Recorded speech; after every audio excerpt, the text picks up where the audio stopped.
El primer viaje de Putin al extranjero desde que se emitió una orden de arresto en su contra por la invasión de Ucrania en su primer viaje al extranjero desde que la Corte Penal Internacional, CPI, emitió una orden de arresto en su contra por crímenes de guerra en Ucrania. El presidente ruso Vladimir Putin se encuentra en Kirguistán.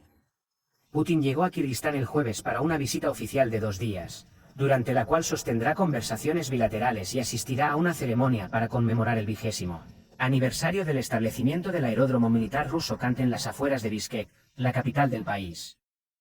Desde que lanzó una operación militar especial en Ucrania a principios de 2022, el jefe del Kremlin rara vez ha salido de Rusia y no ha salido del país en absoluto desde que se emitió la orden de la CPI. El COI expulsó al Comité Olímpico ruso por incluir las anexiones de Ucrania. El Comité Olímpico emitió una prohibición inmediata a Rusia después de que el país intentara hacer valer su soberanía sobre 4 distritos en el este de Ucrania en un evento deportivo. Hace una semana, las autoridades olímpicas rusas anunciaron que recibirían a los consejos deportivos municipales de Donetsk, Kherson, Luhansk y Zaporizhia. El Comité Olímpico Internacional, COI, ha anunciado que Rusia será excluida de futuras competiciones olímpicas porque el Comité Olímpico ruso ha violado la Carta Olímpica. Si un atleta ruso planea competir como atleta neutral en un evento internacional, como las rondas de clasificación para los Juegos Olímpicos de París 2016, la prohibición no tendrá un impacto inmediato en sus planes de competir. Gobierno de Kiev, Rusia hundió 6 barcos, dañó 150 infraestructuras portuarias y perdió 300.000 toneladas métricas de alimentos. Desde que Moscú abandonó un acuerdo para asegurar los envíos de granos ucranianos al Mar Negro, Rusia habría destruido aproximadamente 300.000 toneladas métricas de granos, incluidos 6 barcos civiles y 150 puertos e infraestructura de granos, según la administración de Kiev. Según un comunicado, 21 barcos han utilizado el nuevo corredor de cereales humanitario en el Mar Negro, anunciado por Kiev en agosto. Informó que 25 barcos habían atracado en puertos ucranianos para su carga. Rusia ha perdido 300.000 toneladas de cereales debido a la destrucción de puertos y a las huelgas de barcos desde julio. El gobierno ucraniano dijo el viernes que Rusia ha destruido alrededor de 300.000 toneladas métricas de cereales en ataques a la infraestructura portuaria y a los barcos de Ucrania desde julio, poniendo de relieve la amenaza a la seguridad alimentaria mundial que plantea el conflicto. Durante el verano, Moscú se retiró de un acuerdo mediado por las Naciones Unidas que había permitido a Ucrania transportar cereales de forma segura a través del Mar Negro. Desde entonces, el ejército ruso ha lanzado 17 ataques, dañando o destruyendo 150 instalaciones portuarias y de granos y 6 barcos civiles que transportaban productos de exportación, según un comunicado emitido por el viceprimer ministro Oleksandr Kubrakov. Kubrakov dijo que esta acción fue un intento de Rusia de exacerbar la escasez de alimentos en las naciones que importan productos ucranianos.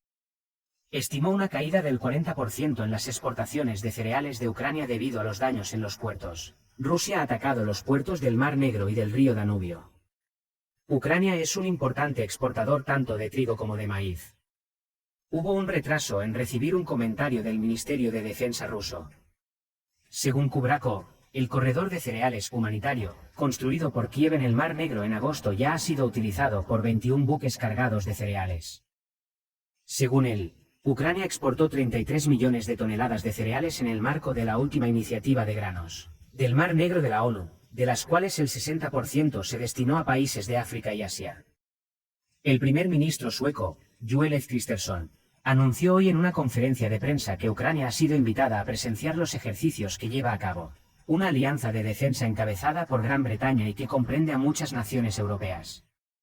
Según Reuters, la Fuerza Expedicionaria Conjunta, JEF, está formada por el Reino Unido y varios otros países, principalmente de las regiones bálticas y nórdicas.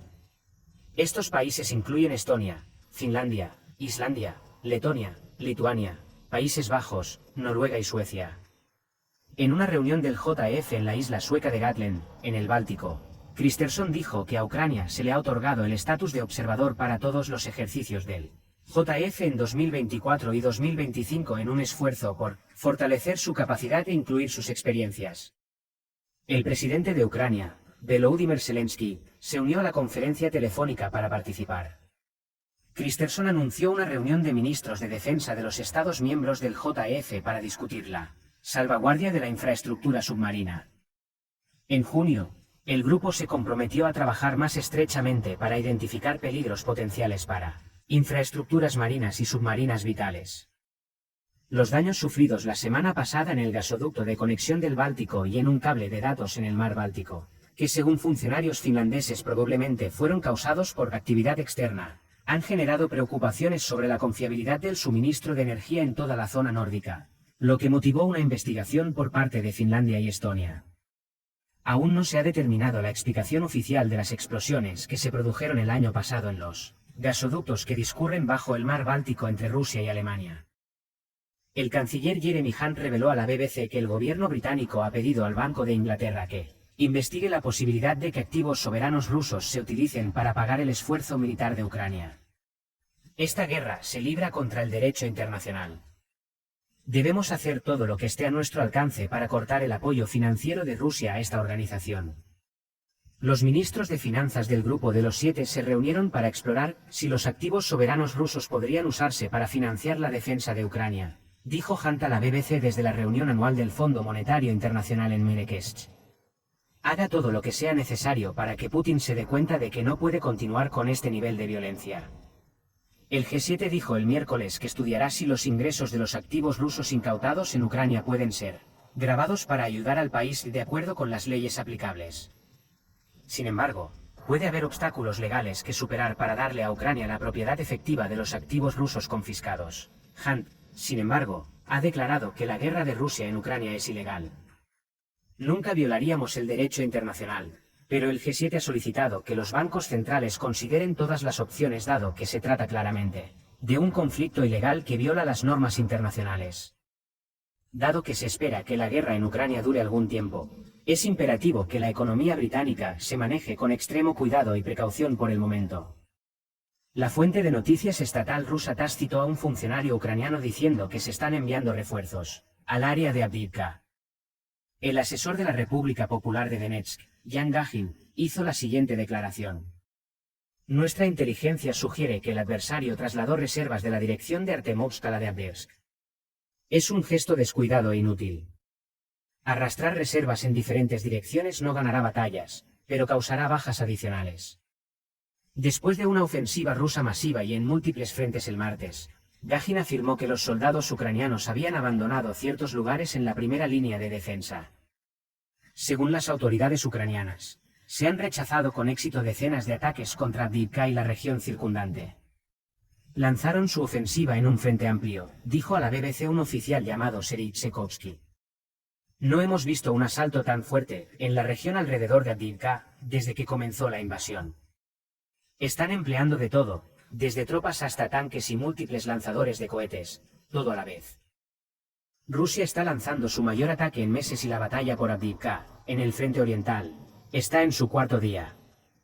Los últimos acontecimientos se pueden ver en el New York Times de hoy. La toma de la ciudad por parte de Rusia allanaría el camino hacia las ciudades más grandes y circundantes de Pokrovsk y Kostiantynivka. Por ello, el alto mando militar de Ucrania anunció que había resistido más de 20 ataques en el último día en los alrededores de la ciudad. Las fuerzas rusas desplegaron una gran cantidad de tropas y tanques y realizaron intensos bombardeos, según funcionarios locales, quienes también dijeron que los bombardeos habían reducido las estructuras residenciales a escombros. Según Vitaly Barabas, administrador militar de Avdiivka, citado por la televisión ucraniana, era una noche calurosa en Avdiivka, con el ejército y la artillería rusos acercándose al asentamiento. Los ataques continúan a todas horas. Cuando Kiev comenzó su contraofensiva este verano en el sur, Moscú tal vez pretendía retomar la iniciativa en el campo de batalla con su ataque a Avdiivka, que ya había sido dañada por los bombardeos rusos durante todo el conflicto.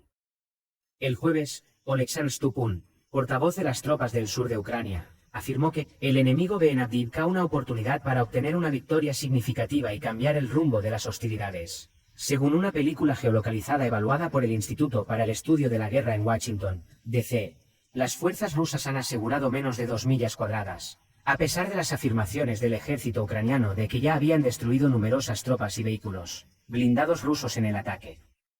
Barabas afirmó que las fuerzas rusas estaban intentando rodear Avdiivka, un enclave vital rodeado por posiciones rusas al norte, este y sur. Dijo que hubo intensos combates al norte y al sur de la ciudad y que al menos un civil había muerto y varios más habían resultado heridos en el último día.